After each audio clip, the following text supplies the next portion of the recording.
Bonjour à toutes et à tous et bienvenue à ce nouveau Good Morning Market. Nous sommes le mardi 17 novembre 2020 au lendemain d'une séance dans le vert pour les indices américains. Des indices américains qui enregistrent de fortes hausses suite à l'annonce de Moderna, ce candidat vaccin. Le S&P 500 a terminé en hausse de 1,16%. Le Dow Jones a surperformé, a progressé d'1,6% quand le Nasdaq a réussi à grappiller 0,8% et le Russell 2000 a clôturé en hausse de 2,14%. Alors effectivement, ça tombait très bien car c'est justement cette rotation sectorielle que nous avons abordée dans le détail hier lors du Good Morning Market hebdomadaire qui est venu s'accentuer suite à l'annonce de Moderna. Et donc cela a bien entendu, nous l'avons dit, favorisé le Dow Jones de par sa composition en valeur cyclique. Ce qui lui a permis donc de surperformer les autres indices américains, hormis le Russell 2000, des petites capitalisations boursières. Donc poursuite de la rotation sectorielle, le Dow Jones au port des 30 000 points, on va en parler, prudence, hein, peut-être une prise de bénéfice, en tout cas si on s'installe au-dessus des 30 000, ce sera pour aller chercher de nouveaux sommets. Alors en Asie, nous avons assisté à une séance en ordre dispersé avec le S&P SX 200 et le Nikkei qui progressent, tandis que le Kospi coréen et les indices chinois baissent au lendemain du plus grand accord commercial qui a été signé dans le monde, hein, et ça concerne la région Asie-Pacifique. Et d'ailleurs, nous allons aborder, hein, les matières premières agricoles à ce sujet-là. Alors, en Europe, le DAX parvient à se hisser, à se maintenir au-dessus des 13 100 points, quand le CAC 40 est au-dessus des 5 400, aux portes de la résistance des 5 475 points. Alors, concernant le Brexit, à noter que selon un rapport du Sol, le négociateur britannique du Brexit, Frost, aurait déclaré à Boris Johnson que l'accord commercial avec l'Union européenne pourrait être annoncé en début de semaine prochaine. Un rapide point sur la situation pandémique. Alors, l'Autriche entame aujourd'hui un confinement national de 3 semaines. Dans l'Iowa, un mandat aurait été émis concernant les masques. En Écosse, on pourra avoir l'annonce de nouvelles restrictions plus tard dans la journée. Concernant la réponse médicale à cette pandémie, Pfizer prévoit de lancer un programme pilote d'immunisation dans 4 États américains. Le programme vise à préparer le processus de planification, de déploiement et d'administration. Alors concernant la géopolitique et la politique américaine, d'après des médias américains, Donald Trump aurait envisagé une frappe militaire contre les installations nucléaires iraniennes la semaine dernière, mais ses conseillers lui auraient expliqué que risquerait de provoquer un conflit majeur dans la région. Heureusement qu'ils sont là pour le lui rappeler. À noter que l'hiver sera très certainement plus propice à Tesla qui avait échoué dans son intégration du S&P 500 en automne, devrait intégrer enfin le S&P 500 avant la session de Wall Street le 21 décembre. Concernant le calendrier économique, on aura deux données aujourd'hui, deux données principalement sous surveillance, mais surtout les résultats américains. Donc, quelles sont les données notables? Nous aurons les ventes au détail et la production industrielle américaine pour le mois d'octobre. On attend une hausse pour les deux en données mensuelles et on attendra également donc les résultats, les stocks de pétrole brut également à 22h40. Mais avant cela, il y aura des résultats dont nous prendrons connaissance. Hormis, hein, les discours de banquiers centraux. Donc concernant les résultats, nous aurons avant l'ouverture du marché Walmart, Kohl's et Home Depot et après la fermeture du marché NIO. Alors NIO, ce sont des résultats qui sont très attendus, peut-être le nouveau Tesla. Est-ce que NIO va poursuivre son rallye? On est dans l'attente, hein. Il y a plusieurs jambes haussières qui sont formées avant de rencontrer des résistances. NIO est actuellement sous une résistance. Donc, est-ce qu'on va amorcer une nouvelle phase dans ce rallye de NIO? Donc, voilà pour le calendrier économique. Nous allons sans plus tarder nous intéresser au compartiment action. Nous allons débuter à Francfort par le DAX allemand en données journalières qui est allé chercher cette oblique baissière du bout de sa mèche avant de se replier. Nous sommes toujours au-dessus des 13 100 points. Tout l'enjeu sera de se maintenir à ce niveau-là. Cependant, en données intraday, on remarque un range. C'est cette zone en jaune, un range qui s'est formé au-dessus de notre oblique baissière qui relie les différents sommets ici, les différents sommets depuis le mois de septembre, il me semble exactement, depuis début septembre. Donc pour l'heure, donc nous sommes en range. Seule une sortie de ce range permettrait de déterminer le sens de la prochaine tendance et nous tablons donc pour une sortie par le haut. Pourquoi? Et ce, au vu ici de l'épaisseur de ce nuage qui vient soutenir la borne inférieure. Et nous avons également, hein, cette oblique baissière qui sera là en dernier ressort. Donc à favoriser pour le moment, à moins changement de sentiment de marché. On privilégiera donc une sortie par le haut et c'est donc le franchissement des 13 280 points qui devrait donner le signal. Qu'en est-il de l'indice français? L'indice français fait face déjà à sa résistance qui lui permettrait, en cas de franchissement, cette résistance des 5460, c'est une zone de résistance plutôt, compris entre 5460 et 5520. Un franchissement de cette dernière permettrait au CAC 40 d'évoluer en direction des 5620. C'est une grosse zone de résistance. On la retrouvera ici aux alentours donc, du début du mois de mars. Donc cette zone a été étendue. C'est une zone qu'on est en train de travailler actuellement. C'est donc le dernier rempart qui permettrait, en cas de franchissement, de finaliser cette vague haussière en N qui nous fournit une projection V.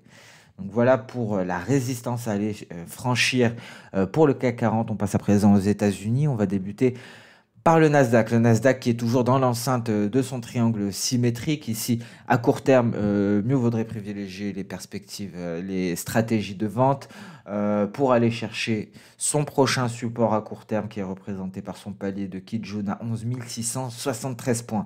Alors en revanche, si on parvient à s'affranchir, il faudrait attendre selon moi une clôture au-dessus de cette bande supérieure pour envisager des prochaines perspectives haussières pour le Nasdaq.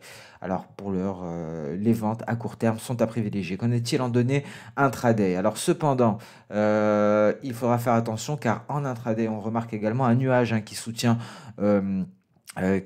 les cours. Cependant, celui-ci n'est pas épais, il est relativement fin et on pourrait donc s'en affranchir assez aisément. Et pour cela, il faudrait un franchissement, un passage sous les 11 920 points, soit un franchissement de la SSB. Mais avant d'arriver à la SSB, on aura les 11 960 et donc ce palier de Kijun. Donc on le voit ici, un Nasdaq qui évolue, il me semble, dans un canal ascendant que l'on va essayer de déterminer assez rapidement ici.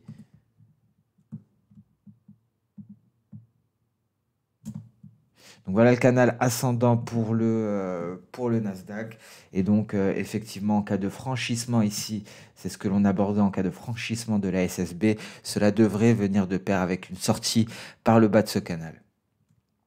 Qu'en est-il du Dow Jones? Le Dow Jones qui a pleinement profité de l'accentuation de la rotation de portefeuille, de la rotation sectorielle, pour aller chercher la barre des 30 000 points. Alors en dessous, si on ne parvient pas à s'en affranchir, le plus probable serait une prise de bénéfice. Ici, en données journalières, cela semble évident. Qu'en est-il en données intraday? Alors, en données intraday, on remarquera tout de même l'arrivée de ce nuage relativement épais qui pourrait rendre assez difficile un repli. Cependant, celui-ci n'interviendra qu'à partir du milieu, qu'à partir de l'ouverture de Wall Street.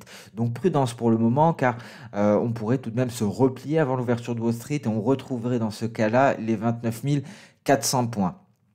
Pour l'heure, on tente de se hisser à nouveau au-dessus de la Kijun et une incapacité à se faire nous renverrait en direction des 29 740. Et si les 29 747, dans ce cas-là, ce serait pour aller chercher les 29 630 environ et ce sera bien le dernier rempart. On le voit ici précédemment, ce sera bien le dernier rempart avant les 29 400. Donc prudence ici en tout cas pour le Dow Jones. Si on ne parvient pas à se maintenir au-dessus de notre Kijun, on est clairement sur un point clé. Ce sont les 29 800 points tout simplement pour le Dow Jones. Qu'en est-il du S&P 500? S&P 500 pardon, qui se replie, qui est clairement sorti de son triangle symétrique. En est-il en données intraday? On parvient à se maintenir au-dessus de cette oblique haussière que l'on avait mentionné hier. En revanche, si on se replie en dessous, prudence, car on pourrait avoir ici la formation d'un double sommet, d'un double top, avec ici pour ligne de coup ce niveau des 3523 points. Donc prudence également sur le S&P 500, car ici l'objectif théorique pourrait nous ramener relativement bas aux alentours des 3370 points. Cela nous ramènerait très précisément ici, si on prend en compte cette ligne de coup, à 3518. 3516 exactement. Donc prudence également hein, sur le S&P 500. Seul un passage au-dessus du récent pic permettrait de poursuivre dans cet élan haussier, mais on pourrait très prochainement s'affranchir de cette oblique haussière pour aller chercher peut-être la ligne de coup, et en cas de franchissement de la ligne de coup, on se replie directement au niveau du 4 novembre, donc du début du mois de novembre. On passe à présent sur le marché des matières premières. Beaucoup de choses à dire hein, sur les matières premières. Le gold, on va très certainement s'y intéresser lors d'une vidéo qui sera publiée très prochainement. Un gold qui est toujours dans l'attente aux alentours des 1890 sous son nuage, sous tous les éléments que nous avons à disposition, c'est-à-dire la moyenne mobile à 50 périodes et tous les éléments Ishimoku. Qu'en est-il en données H4? Nous avons un nuage relativement épais qui aboutirait aux 1907 dollars l'once. On est en train de sortir de cette zone de neutralité que l'on avait définie hier. Alors attention, en cas de passage ici en dessous des 1880, en dessous de notre Tenkan, cela pourrait nous renvoyer à 1850 dollars. À noter ici cette mèche inférieure hein, suite à l'annonce de Moderna qui a permis alors d'aller chercher les 1864 avant de retrouver des couleurs. Prudence pour le gold, ici on pourrait sortir par le bas de cette petite zone de congestion, ce qui pourrait nous renvoyer à 1850 dollars l'once. En tout cas avant cela il faudra s'affranchir des 1877, ce palier de Kijun. Alors qu'en est-il? Nous allons à présent aborder, on va commencer par le pétrole pour s'intéresser au gaz naturel, et nous allons terminer par le copper. Donc le pétrole WTI qui est bloqué sous les 41,65, qui se replie, hein, c'est très exactement le cours de clôture de la veille. Les perspectives sont toujours haussières, il faudra simplement réussir à s'installer au-dessus pour construire une nouvelle jambe haussière. Hein. Les 41,65, ça correspond simplement à l'objectif de notre vague haussière à partir du creux du 2 novembre. Et pour l'heure, on ne parvient pas à s'en affranchir pour aller construire une nouvelle jambe haussière qui permettrait d'aller chercher de nouveaux niveaux, qui permettrait peut-être d'aller chercher les 44 dollars. Qu'en est-il en données intraday? Cependant, prudence. Hein. Ici, on a la probable formation d'une TE.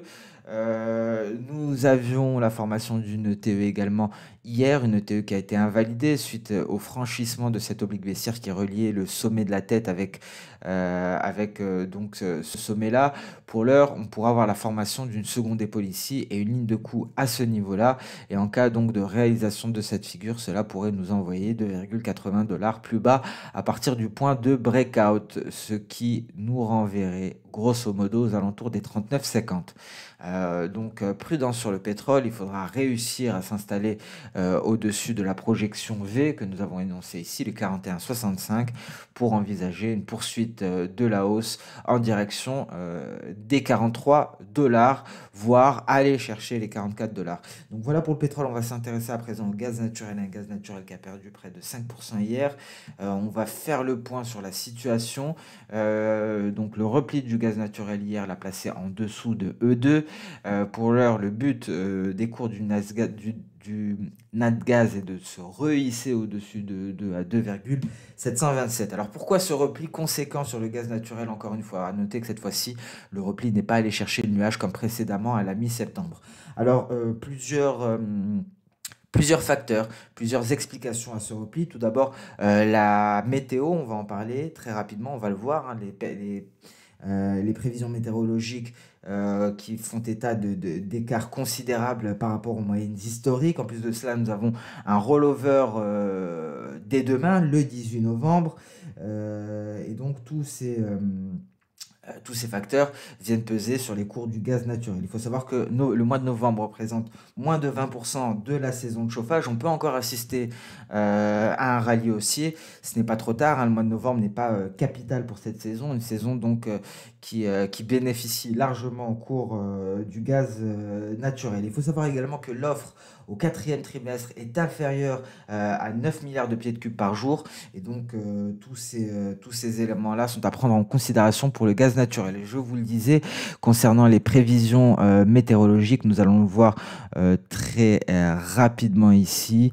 Nous avons donc des prévisions météorologiques qui se sont écartés des moyennes historiques et nous sommes largement au-dessus de la moyenne à la même période. Alors bien heureusement, novembre représente, je le répète, moins de 20% de cette saison de chauffage. Donc voilà pour les différents facteurs. On résume, nous avons la météo, le rollover du 18 novembre, mais à noter notamment l'offre OT4 et donc ce mois de novembre qui représente moins de 20% de la saison de chauffage. Nous avons encore des chances de voir un rallye sur le gaz naturel. Qu'en est-il concernant le copper? Alors le copper, hein, hier, qui nous a affiché un gap assez conséquent, un gap de près de 3%, il me semble. Voilà, donc un gap de près de 3%, 2,80% hier. On retrouve encore des couleurs, on s'est pas mal replié. On a comblé près de 50% du gap. Alors que se passe-t-il sur le copper? Il y a plusieurs éléments qui viennent d'entrer en jeu. L'élément principal, on va l'aborder à la fin. On va commencer tout d'abord par cette hausse de la demande qui est due à la construction des voitures électriques. Il faut savoir que le copper, le cuivre, est un élément essentiel dans la fabrication des batteries des voitures électriques. Et donc, nous avons notamment Toyota ou Volkswagen qui prévoiraient très prochainement de produire 5 millions de voitures électriques par mois. Donc, on s'attend à une hausse considérable de la demande en métal rouge. Et il faut savoir que dès jeudi, il y aura un contrat sur le copper, donc sur le métal rouge, qui sera libellé en yuan et sera disponible sur la bourse de Shanghai. Alors que fait la Chine? Le but de la bourse de Shanghai sera donc de concurrencer notamment la bourse de Londres. Il faut savoir que la Chine génère 50% de la demande en copper, de la demande en métal rouge, en cuivre. Et donc la Chine a décidé de devenir price maker et de ne plus être price taker, donc de ne plus prendre les prix mais de faire elle-même les prix, d'où d'où ce nouveau contrat libellé en yuan qui sera disponible à partir de jeudi sur la bourse de Shanghai, la Chine, la bourse de Shanghai qui veut concurrencer la bourse de Londres. Et nous avons également cette hausse, ces attentes, hein, de hausse de la demande de par l'explosion de l'industrie des véhicules électriques et notamment Toyota ou Volkswagen qui pourrait produire 5 millions de voitures électriques par mois. Donc le copper qui pourrait poursuivre et qui pourrait donc se lancer dans un rallye effréné. Donc voilà pour les matières premières, on a pris un peu plus le temps aujourd'hui. On va à présent s'intéresser au marché d'échange avec notamment un euro-dollar qui a démarré à nouveau. Que s'est-il passé sur le billet vert? Le billet vert continue de se replier en direction de son support, en direction de ce que l'on appelle le gouffre technique, les 92 150.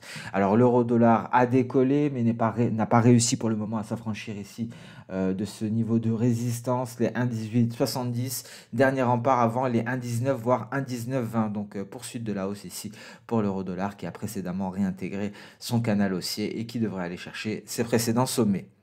L'USD Tree également a redémarré après avoir testé ici son support et on voit ici, hein, qu'il n'est pas parvenu à sortir de son nuage par le bas.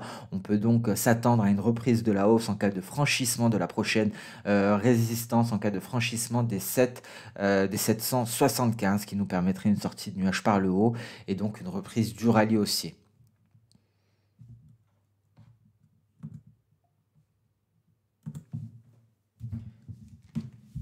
Alors ce Good Morning Market touche à sa fin. Je vous remercie de l'avoir suivi avec attention. On se donne rendez-vous dès demain pour une prochaine vidéo. Et je vous remercie, hein, pour votre fidélité, pour les partages de Good Morning Market sur des groupes Facebook ou autres. Merci beaucoup pour ces partages. Merci pour votre fidélité. Excellente séance de trading et très bonne journée. Et on se donne rendez-vous dès demain pour le prochain Good Morning Market. Au revoir.